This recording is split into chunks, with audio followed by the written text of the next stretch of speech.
மெய்வெளியின் செய்திகள் ஆதரவு வழங்குவோர் Satcon Holidays.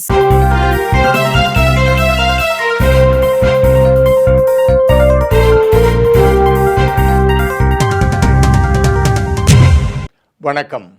மெய்வெளியின் செய்திகள் வாசித்தளிப்பவர் சிவசம்பு பரிமேலழகர். முதலில் இலங்கை செய்திகள்.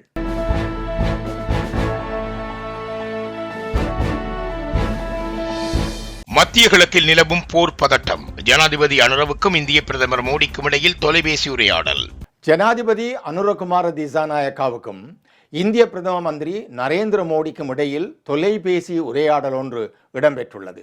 இதன்போது மத்திய கிழக்கில் நிலவும் மாறிவரும் சூழ்நிலைகள் குறித்தும், குறிப்பாக உலகளாவிய எரிசக்தி பாதுகாப்பில் ஏற்பட்டுள்ள பாதிப்புகள் குறித்தும் கலந்துரையாடப்பட்டுள்ளதாக இந்திய பிரதமர் தமது எக்ஸ் தளத்தில் தெரிவித்துள்ளார். இந்தியா இலங்கை இடையிலான எரிசக்தி ஒத்துழைப்பை வலுப்படுத்துவதற்கும் பிராந்திய பாதுகாப்பை மேம்படுத்துவதற்கும் முன்னெடுக்கப்படும் முக்கிய திட்டங்களின் முன்னேற்றம் குறித்து ஆராய்ந்துள்ளதாகவும் அவர்கள் குறிப்பிட்டுள்ளார்கள். நெருங்கிய மற்றும் நம்பிக்கைக்குரிய பங்காளிகள் என்ற ரீதியில் பொதுவான சவால்களை எதிர்கொள்வதில் ஒன்றிணைந்து நெருக்கமாக செயற்படுவதற்கான எமது உறுதிப்பாட்டை நாம் மீண்டும் உறுதிப்படுத்தியதாகவும் அவர் சுட்டிக்காட்டியுள்ளார். இதேவேளை வளர்ந்து வரும் இந்த நிலைமைகள் பிராந்திய மற்றும் உலகளாவிய விநியோக வலை அமைப்புகளில் ஏற்படுத்தும் பாதகமான தாக்கங்கள் குறித்து இருநாட்டு தலைவர்களும் கவனம் செலுத்தியதாக ஜனாதிபதி ஊடகப் பிரிவு தெரிவித்துள்ளது. மேலும் இரு நாடுகளுக்கும் இடையிலான வலுசக்தி ஒத்துழைப்பு மற்றும் பிராந்திய பாதுகாப்பு குறித்தும் கலந்துரையாடப்பட்டதாகவும் தெரிவிக்கப்படுகின்றது. சர்வதேச அமைப்புகளுக்கு கூட்டாக கடிதம் அனுப்பிய எதிர்க்கட்சிகளின் அரசியல் தலைவர்கள் ரணில், சஜித், நாமல் ராஜபக்ஷ.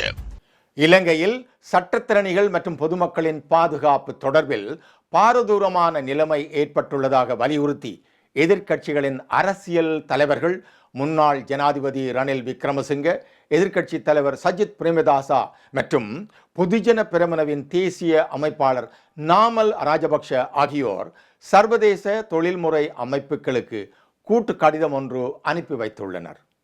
சட்டத்திறனிகள் மற்றும் பொதுமக்களின் பாதுகாப்பு தொடர்பான பாரதூரமான நிலைமை எமது நாட்டில் சமீப காலமாக இடம்பெற்று வரும் அதிர்ச்சியூட்டும் சம்பவங்கள் குறித்து உங்கள் அவதானத்தை ஈர்க்க விரும்புகின்றோம். நவீன ரக துப்பாக்கிகளை பயன்படுத்திய சூட்டுக்கொலைகள் மற்றும் படுகொலைகள் ஒரு கலாச்சாரமாக மாறி வருகின்றன. கடந்த ஆண்டில் 60க்கும் மேற்பட்ட உயிர்களும், இந்த புத்தாண்டில் இதுவரை 9 உயிர்களும் பலியாகியுள்ளன. 2026 பிப்ரவரி 13ஆம் தேதி அதி உயர் பாதுகாப்பு வலயத்திற்கு அருகில் பட்டப்பகலில் நடத்தப்பட்ட துப்பாக்கிச் சூட்டு சம்பவத்தில் சட்டத்திரணி புத்திக மல்லவராச்சி மற்றும் அவரது மனைவி கொல்லப்பட்டுள்ளனர். இந்த சம்பவம் சட்டத்துறையில் பெரும் அதிர்ச்சியை ஏற்படுத்தியுள்ளது. இதன் விளைவாக பிப்ரவரி 16ஆம் தேதி நாடு தழுவிய ரீதியில் அனைத்து நீதிமன்றங்களும் மூடப்பட்டு சட்டத்திறனிகள் பணி பகிஷ்கரிப்பில் ஈடுபட்டுள்ளனர். இந்த கொலை இடம்பெற்று 1 மணி நேரத்துக்குள்ளேயே உயிரிழந்த சட்டத்திரணி போதைப்பொருள் கடத்தல்காரர் ஒருவருக்காக ஆஜரானவர் என்றும் அவரது வாடிக்கையாளர்களின் குற்றச் செயல்களே கொலைக்கு காரணம் என்றும் போலீசார் குற்றம் சுமத்தியுள்ளனர். எவ்வித விசாரணையுமின்றி மேற்கொள்ளப்பட்ட இந்த அறிவிப்பு குற்றத்தின் பாரதூரத்தை குறைத்து பொதுமக்களை திசை திருப்பும் ஒரு பொறுப்பற்ற செயலாகும் என இந்த கடிதத்தில் குறிப்பிடப்பட்டுள்ளது. மேலும் நீதித்துறையின் சுதந்திரம் பறிபோகின்றது என்றும் சட்டமா அதிபர் திணைக்களம் அரசியல் மயமாக்கப்படுவதன் மூலம் குற்றவியல் நீதி செயல்பாட்டின் நியாயத்தன்மை பாதிக்கப்படுகின்றது என்றும் பயங்கரவாத எதிர்ப்பு சட்டம் மூலம் ஜனநாயக விளிமியங்களுக்கு எதிரான அச்சுறுத்தல்கள் தொடர்கின்றது என்றும் போலீஸ் திணைக்களம் பாரியளவில் அரசியல் மயமாக்கப்பட்டுள்ளது என்றும் குறிப்பிடப்பட்டுள்ளது. இதனால் நாட்டு சட்டத்துறையினரின் உயிருக்கும் பாதுகாப்பிற்கும் ஏற்பட்டுள்ள அச்சுறுத்தல்கள் குறித்து சர்வதேச சட்டத்தரணிகள் சங்கம், பொதுநலவாய சட்டத்தரணிகள் சங்கம், சர்வதேச நீதியாளர்கள் ஆணைக்குழு, சர்வதேச மன்னிப்பு சபை, ஹியூமன் ரைட்ஸ் வாட்ச், ஐக்கிய மனித உரிமைகள் உயர்ஸ்தானிகர் அலுவலகம், சித்திரவதைக்கு எதிரான உலக அமைப்பு போன்ற சர்வதேச அமைப்புகளுக்கு இந்த மடல் அனுப்பி வைக்கப்பட்டுள்ளது. இந்த சூழலை பாதுகாப்பதற்காக தேவையான பொருத்தமான தலையீடுகளை மேற்கொள்ளுமாறு அந்த அமைப்புகளிடம் எதிர்க்கட்சி தலைவர்கள் கோரிக்கை விடுத்துள்ளனர். இலங்கைக்கான ஐக்கிய நாடுகள் சபையின் பதிவிட ஒருங்கிணைப்பாளர் வடக்கு மாகாண ஆளுநருடன் உயர்மட்ட கலந்துரையாடல். இலங்கைக்கான ஐக்கிய நாடுகள் சபையின் பதிவிட ஒருங்கிணைப்பாளர் மார்க் ஆண்ட்ரூ பிரெஞ்ச் மற்றும் வடக்கு மாகாண ஆளுநர் நாவண்ணா வேதநாயகன் ஆகியோருக்கு இடையிலான விசேட உயர்மட்ட கலந்துரையாடல் ஆளுநர் செயலகத்தில் செவ்வாய்க்கிழமை நடைபெற்றுள்ளது. இக்கலந்துரையாடலின் ஆரம்பத்தில் ஆளுநரால் மாகாணத்தின் தற்போதைய நிலைமைகள் மற்றும் முன்னுரிமை தேவைகள் குறித்த விடயங்கள் முன்வைக்கப்பட்டுள்ளன. பொருளாதார அபிவிருத்தி, காணி பிரச்சினைகள், சுற்றாடல் மற்றும் காலநிலை மாற்றம், மீள்திறன் கொண்ட வாழ்வாதாரம் ஆகிய 4 பிரதான விடயங்களின் அடிப்படையில் ஆளுநர் தமது கருத்துக்களை பகிர்ந்து கொண்டுள்ளார். முக்கியமாக காணி பிரச்சினைகள் தொடர்பில் சுட்டிக்காட்டிய ஆளுநர், கடந்த கால போர்ச்சூழல் காரணமாக பலரது காணி ஆவணங்கள் முற்றாக அழிவடைந்துள்ளன. தற்போது மக்களிடமும் காணி ஆவணங்கள் இல்லை. அரச திணைக்களங்களிடமும் அதற்கான பதிவுகள் இல்லை. இதனால் தமது காணிகளுக்கான உரித்துக்களை உறுதிப்படுத்த முடியாமல் மக்கள் சிக்கல்களை எதிர்கொண்டுள்ளனர். இப்பிரச்சனைகளுக்கு தீர்வு கோரி மக்கள் தொடர்ச்சியாக பிரதேச செயலகங்கள், மாவட்ட செயலகங்கள் மற்றும் ஆளுநர் செயலகத்திற்கும் அதிக அளவில் வருகை தருகின்றனர். எனவே அவர்களின் காணி பிரச்சனைகளை துரிதமாக தீர்த்து உரிய காணி உரித்துக்களை வழங்க வேண்டியது நமது மிக முக்கிய தேவையாகும். இதற்காக அரசாங்கம் ஏற்கனவே ஹிமிகம உரிமை திட்டத்தையும் ஆரம்பித்துள்ளது என தெரிவித்துள்ளார். இதனைத் தொடர்ந்து உரையாற்றிய ஐக்கிய நாடுகள் பதிவிட ஒருங்கிணைப்பாளர் வடக்கு மாகாணத்தின் தனித்துவமான உணர்திறன்களையும் சவால்களையும் ஆளுநர் மிகவும் நுட்பமாக கையாளுவதை பாராட்டியுள்ளார். மத்தள விமான நிலையத்தை மாற்று மையமாக பயன்படுத்த வளைகுடா நாடுகள் ஆர்வம். அடுத்த வாரம் கள விஜயம். மத்திய கிழக்கில் நிலவும் போர் பதற்றங்களுக்கு மத்தியில் மத்தள ராஜபக்ஷ சர்வதேச விமான நிலையத்தை ஒரு மாற்று விமான போக்குவரத்து மையமாக பயன்படுத்துவது குறித்து வளைகுடா நாடுகளின் முன்னணி விமான சேவை நிறுவனங்களுடன் இலங்கை அரசாங்கம் பேச்சுவார்த்தைகளை முன்னெடுத்துள்ளது. இதன் ஒரு கட்டமாக அடுத்த வாரம் குறித்த நிறுவனங்களின் பிரதிநிதிகள் மத்தள விமான நிலையத்திற்கு நேரடி கள விஜயம் ஒன்றை மேற்கொள்ள உள்ளனர். விமான போக்குவரத்து அமைச்சர் பிமல் ரத்நாயக்கா எமிரேட்ஸ் மற்றும் கட்டார் ஏர்வேஸ் உள்ளிட்ட நிறுவனங்களுக்கு இந்த வசதிகளை பார்வையிடுமாறு உத்தியோகபூர்வமாக அழைப்பு விடுத்துள்ளார். உலகளாவிய விமான போக்குவரத்து தளவாடங்களில் ஏற்பட்டுள்ள திடீர் மாற்றத்தை சாதகமாக பயன்படுத்த இலங்கை இலக்கு வைத்துள்ளது. தரையிறங்கும் கட்டணங்களை செலுத்தாமல் மத்தள விமான நிலையத்தை பயன்படுத்துவதற்கு அனுமதி வழங்குமாறு அந்த நிறுவனங்கள் கோரிக்கை விடுத்துள்ளதாக துறைமுகங்கள் மற்றும் விமான போக்குவரத்து பிரதி அமைச்சர் ருவான் கொடித்துவக்கு தெரிவித்துள்ளார். 2026 பிப்ரவரி இறுதியில் ஏற்பட்ட போர் காரணமாக ஈரான், ஈராக், இஸ்ரேல், கட்டார் மற்றும் ஐக்கிய அரபு அமீரகத்தின் வான் பரப்புகள் மூடப்பட்டுள்ளன. இதனால் துபாய், தோஹா மற்றும் அபுதாபி போன்ற பிரதான விமான நிலையங்களின் செயற்பாடுகள் கடுமையாக பாதிக்கப்பட்டுள்ளன. இந்த நிலையில் தென்கிழக்கு இலங்கையில் அமைந்துள்ள இந்த விமான நிலையம் இந்திய பெருங்கடலின் கிழக்கு மேற்கு விமான பாதையில் நேரடியாக அமைந்துள்ளது. இது போர் வலயத்திலிருந்து மிக தொலைவில் உள்ள பாதுகாப்பான இடமாகும். இங்குள்ள 3500 மீட்டர் நீளமான ஓடு பாதையில் எமிரேட்ஸ் மற்றும் கட்டார் ஏர்வேஸ் பயன்படுத்தும் மிக பெரிய விமானங்களை தரையிறக்க முடியும் என தெரிவிக்கப்படுகின்றது. தற்போது துருக்கியின் இஸ்தான்புல் விமான நிலையம் மட்டுமே ஐரோப்பாவிற்கும் ஆசியாவிற்கும் இடையிலான பாதுகாப்பான போக்குவரத்து மையமாக செயல்படுகின்றது.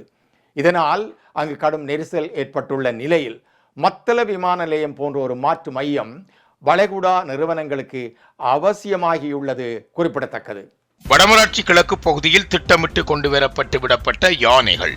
யாழ்ப்பாணம் வடமராட்சி கிழக்கு கட்டைக்காடு கோவில் பகுதியில் யானைகள் திட்டமிட்டு கொண்டு வரப்பட்டு விடப்பட்டுள்ளதாக பாதிக்கப்பட்ட குடும்பஸ்தர் கவலை தெரிவித்துள்ளார். உரிய முறையில் அறிவித்தும் யானைகள் ஏற்படுத்திய சேதத்தை அதிகாரிகள் இன்னும் பார்வையிடவில்லை எனவும் அவர் குறிப்பிட்டுள்ளார். யானைகளால் உயிரிழப்புகள் ஏற்படுவதை தவிர்ப்பதற்கு முன்னாயத்தம் செய்ய வேண்டும் என்று குறிப்பிட்ட குடும்பஸ்தர் யானைகளால் அளிக்கப்பட்ட 36 தென்னைகளுக்கும் இழப்பீடு கோரியுள்ளார். ஒரு சில தினங்களுக்கு முன்பு யாழ்ப்பாணம் வடமராட்சி கிழக்கு கட்டைக்காடு கோவில் கடற்கரைக்கு வருகை தந்த 5க்கும் மேற்பட்ட யானைகள் அங்கு காணப்பட்ட 36க்கும் அதிகமான தென்னை மரங்களை நாசம் செய்துள்ளன. சம்பவம் தொடர்பாக உரியவர்களுக்கு தெரிவித்தோம். இதுவரை உரியவர்கள் வந்து பார்வையிடவோ நஷ்டஈடு வழங்கவோ இல்லை என பாதிக்கப்பட்டவர் மேலும் தெரிவித்துள்ளார். யானைகள் சேதம் ஏற்படுத்திய இடத்திலிருந்து 50 மீட்டர் தொலைவில் இராணுவ முகாம் இருப்பதாகவும் அவர்களுக்கு யானைகள் வந்தது தெரியவில்லை என்றும் இராணுவத்தினர் தெரிவிப்பதாக பாதிக்கப்பட்டவர் குறிப்பிட்டுள்ளார். கட்டக்காட்டிலிருந்து சுண்டிக்குளம் வரையான பெரும் நிலப்பரப்பு தேசிய பூங்கா என்று அடையாளப்படுத்தப்பட்டுள்ளது. அதனை உறுதி செய்யும் விதமாக வன ஜீவராசிகள் திணைக்களத்தினர் வேண்டுமென்றே இந்த யானைகளை வடமராட்சி கிழக்கு காட்டு பகுதிக்கு கொண்டு வந்து விட்டுள்ளதாக சந்தேகிப்பதாக பாதிக்கப்பட்ட குடும்பஸ்தர் மேலும் தெரிவித்துள்ளார். இலங்கையை பூர்வீகமாக கொண்ட தமிழ் பெண் பிரான்சில் துணை மேயரானார். இலங்கையின் யாழ்ப்பாணத்தை பூர்வீகமாக கொண்ட தமிழ் பெண்ணான ஆதித்யா ஆனந்தராஜா பிரான்சின் பொண்டால்ட் கொம்பால்ட் நகரின் துணை மேயராக பொறுப்பேற்றுக் கொண்டுள்ளார். பிரான்ஸ் நாட்டின் பொண்டால்ட் கொம்பால்ட் நகரில் நடைபெற்ற நகராட்சி தேர்தலை தொடர்ந்து இலங்கையை பூர்வீகமாக கொண்ட ஆதித்யா ஆனந்தராஜா துணை மேயராக தனது பதவி பொறுப்புகளை திங்கட்கிழமை அதிகாரப்பூர்வமாக ஏற்றுக்கொண்டுள்ளார்.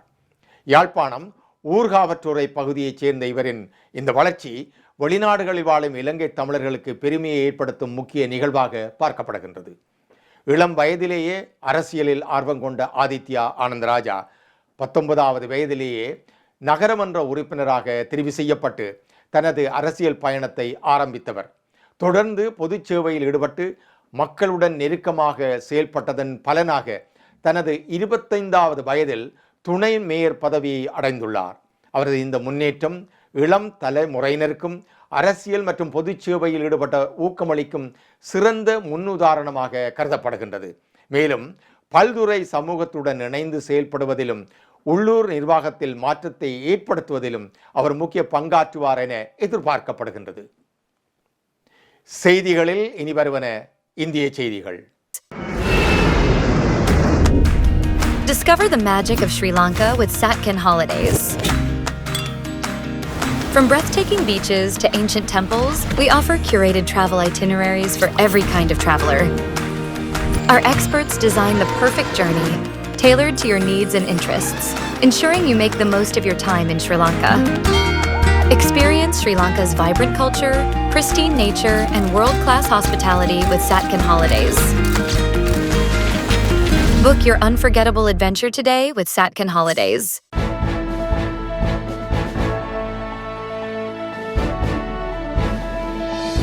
மக்கள் நீதி மய்யம் தேர்தலில் போட்டியிட வேண்டும், ஸ்டாலினுக்கு திருமாவளவன் கோரிக்கை.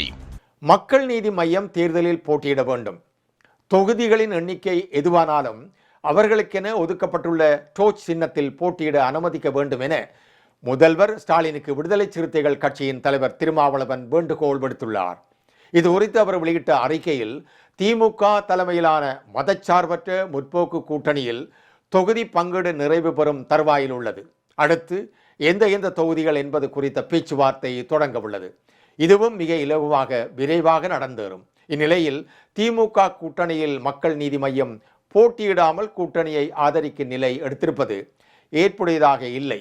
அக்கட்சியின் தலைவர் கமல்ஹாசன் தமிழ் சமூகத்தின் நன்மதிப்பை பெற்ற ஒரு மகத்தான திரைக்கலைஞர், 4% அளவிலான வாக்கு வங்கியை கொண்ட ஒரு அரசியல் தலைவர். அவர் நம்மோடு மனமு வந்து களத்தில் நிற்பதுதான் நமது கூட்டணிக்கு நலம் பயக்கும். மக்கள் நீதி மய்யம் மேற்கொண்டுள்ள இந்த நிலைப்பாடு குறித்தும் கூட்டணியில் நடந்தேறிய பேச்சுவார்த்தைகள் குறித்தும் விடுதலை சிறுத்தைகளின் கருத்துக்களை கூட்டணியின் தலைவர் மு.க. ஸ்டாலின் மேலான பார்வைக்கு வெளிப்படையாக முன்வைப்பது நமது சனநாயக பொறுப்பு என கருதுகின்றோம். கருத்தியல் அடிப்படையிலும் கொள்கை பகைவர்களை வீழ்த்தி வெல்வதற்கான உத்திகளின் அடிப்படையிலும் தொலைநோக்கு பார்வையோடு ஓரணியில் திரண்டு மதசார்பற்ற முற்போக்கு கூட்டணியாக நாம் பல ஆண்டுகளாக இயங்கி வருகின்றோம். நம்முடைய அவ்வப்போது கருத்து முரண்பாடுகள் எழுந்தாலும் கடந்த 7 ஆண்டுகளாக கூட்டணியின் கட்டுக்கோப்பில் ஒரு மெல்லிய கீறலோ அல்லது சிறிய சிராய்ப்போ ஏற்படாமல் மிகுந்த நல்லிணக்கத்தோடு ஒருவருக்கொருவர் உற்ற துணையாக இருந்து செயலாற்றி வருகின்றோம்.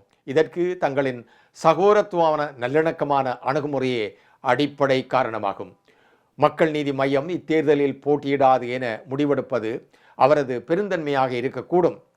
மதவரி எதிர்ப்பில் உறுதியாக நிற்கும் கருத்தியல் வலிமையும் 4% அளவில் உறுதிப்படுத்தப்பட்ட வாக்கு வங்கி வலிமையும் தமிழ் சமூகத்தில் பெரும் செல்வாக்கு என்னும் உயரிய நன்மதிப்பு வலிமையும் கொண்ட கமல்ஹாசன் அவர்களை அவ்வாறு விட்டுவிட மாட்டோம் என அவரை அரவணைத்துக் கொள்ள வேண்டியது தங்களின் உயரிய மாண்பாக அமையட்டும். தொகுதிகளின் எண்ணிக்கை எதுவானாலும் அவர்களுக்கென ஒதுக்கப்பட்டுள்ள டோச் சின்னத்தில் போட்டியிட அனுமதித்து கூட்டணியின் மீதான நன்மதிப்பையும் தங்களின் மீதான பெருமதிப்பையும் மேன்மேலும் உயர்த்திட வேண்டும் என தோழமையோடும் தங்களின் உடன்பரப்பு என்னும் உரிமையோடும் கேட்டுக்கொள்ளுகின்றேன். அப்போதுதான் வெல்வோம் ஒன்றாக என்ற தங்களின் உன்னதம் வாய்ந்த சகோதரத்துவ முழக்கம் வெற்றிகரமாக முழுமைய பெறும் என தெரிவித்துள்ளார். பேரவைத் தேர்தலில் திமுக கூட்டணிக்கு ஆதரவு பல நெடுமாறன் தகவல். தமிழக சட்டப்பேரவை தேர்தலில் திமுக கூட்டணிக்கு ஆதரவு அளிப்பதாக தமிழர் தேசிய முன்னணி நிறுவன தலைவர் பல நெடுமாறன் தெரிவித்துள்ளார். தஞ்சாவூரில் தமிழர் தேசிய முன்னணியின் மாநில செயற்குழு கூட்டம் நேற்று நடைபெற்றது. நிறுவன தலைவர் பல நெடுமாறன் முன்னிலை வகித்தார். கூட்டத்தில் எடுக்கப்பட்ட முடிவுகள் குறித்து பல நெடுமாறன் பின்னர் செய்தியாளர்களிடம் கூறியுள்ளார். இக்கூட்டத்தில் தமிழகத்தில் நடைபெறவுள்ள சட்டப்பேரவை தேர்தல் குறித்து விவாதிக்கப்பட்டது.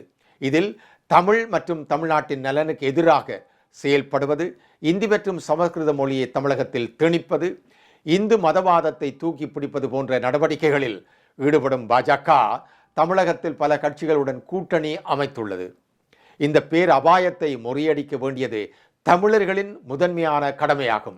எனவே பாஜக கூட்டணியை முறியடிக்கும் வகையில் வரும் தேர்தலில் திமுக கூட்டணிக்கு ஆதரவு அளிப்பது என முடிவு செய்யப்பட்டுள்ளது என பல நெடுமாறன் மேலும் தெரிவித்துள்ளார். செய்திகளில் தொடர்பென உலகச் செய்திகள்.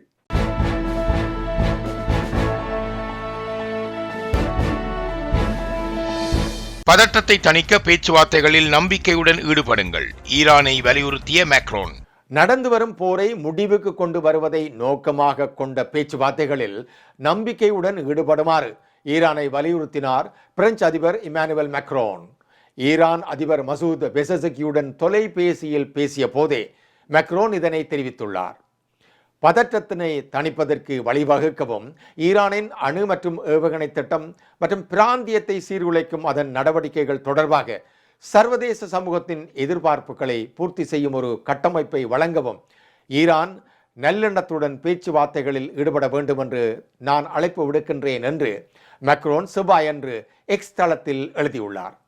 பிராந்தியத்தில் உள்ள நாடுகள் மீதான ஏற்றுக்கொள்ள முடியாத ஈரான் தாக்குதல்களை நிறுத்துவதன் முக்கியத்துவத்தை அந்த தொலைபேசி உரையாடலில் வலியுறுத்தியதாகவும் பிரெஞ்சு அதிபர் தெரிவித்துள்ளார். மேலும் அவர் எரிசக்தி மற்றும் குடிமை உள்கட்டமைப்புகளை பாதுகாக்குமாறும் முக்கியத்துவம் வாய்ந்த ஹர்முஸ் ஜலசந்தியில் பாதுகாப்பான கப்பல் போக்குவரத்தை அனுமதிக்குமாறும் ஈரானை மேலும் கேட்டுக்கொண்டுள்ளார். தோல்வியை உடன்படிக்கையாக சித்தரிக்க ட்ரம்ப் முயற்சி, ஈரானிய ராணுவம் பதிலடி. போர் நிறுத்த ஒப்பந்தத்திற்கான அமெரிக்க முயற்சிகளை ஈரானிய ராணுவ செய்தி தொடர்பாளர் ஒருவர் கேலி செய்துள்ளார். இதன்படி அமெரிக்கர்கள் தங்களுக்குள்ளேயே பேச்சுவார்த்தை நடத்தி வருவதாகவும் அவர் சுட்டிக்காட்டியுள்ளார். ஈரானிய ராணுவத்தின் கதமல் அன்பியா மத்திய தலைமையகத்தின் செய்தி தொடர்பாளரான லெப்டினன்ட் கர்னல் இப்ராஹிம் ஜொல்பஹாரி இவ்வாறு தெரிவித்துள்ளார். அரச தொலைக்காட்சியில் இன்று ஒளிபரப்பப்பட்ட காணொளி ஒன்றில் அவர் இந்த அறிவிப்பை வெளியிட்டுள்ளார். நீங்கள் முன்பு பேசிய மூலோபாய சக்தி ஒரு மூலோபாய தோல்வியாக மாறிவிட்டது. தன்னை ஒரு உலக வல்லரசு என்று கூறிக்கொள்பவரால் ஏற்கனவே இந்த குழப்பத்திலிருந்து வெளியேறியிருப்பார். உங்கள் தோல்வியை ஒரு உடன்பாடாக காட்டாதீர்கள். உங்கள் வெற்றி வாக்குறுதிகளின் சகாப்தம் முடிவுக்கு வந்துவிட்டது என அவர் சுட்டிக்காட்டியுள்ளார். ட்ரம்ப் நிர்வாகம் பாகிஸ்தான் வழியாக ஈரானுக்கு 15 அம்ச போர் நிறுத்த திட்டத்தை அனுப்பிய சிறிது நேரத்திலேயே ஜொல்பஹாரியின் இந்த அறிவிப்பு வெளியாகியுள்ளது. முதல் நாளில் இருந்து எங்கள் முதல் மற்றும் கடைசி வார்த்தை ஒன்றாகவே இருந்து வருகின்றது. இந்த வார்த்தை ஒருபோதும் மாறாது. எங்களைப் போன்றவர்கள் உங்களைப் போன்ற ஒருவருடன் ஒருபோதும் சமரசம் செய்து கொள்ள மாட்டார்கள் எனவும் இப்ராஹிம் ஜொல்பஹாரி வலியுறுத்தியுள்ளார்.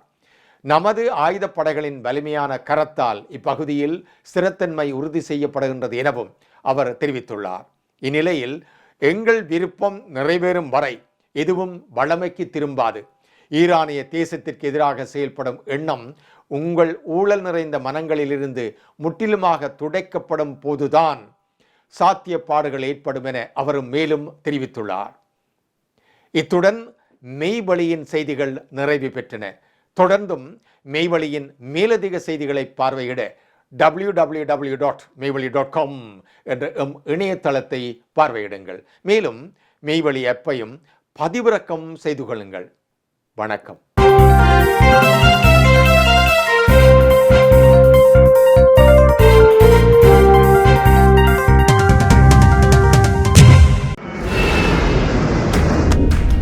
Discover the magic of Sri Lanka with Satkin Holidays. From breathtaking beaches to ancient temples, we offer curated travel itineraries for every kind of traveler. Our experts design the perfect journey, tailored to your needs and interests, ensuring you make the most of your time in Sri Lanka. Experience Sri Lanka's vibrant culture, pristine nature, and world-class hospitality with Satkin Holidays. Book your unforgettable adventure today with Satkin Holidays.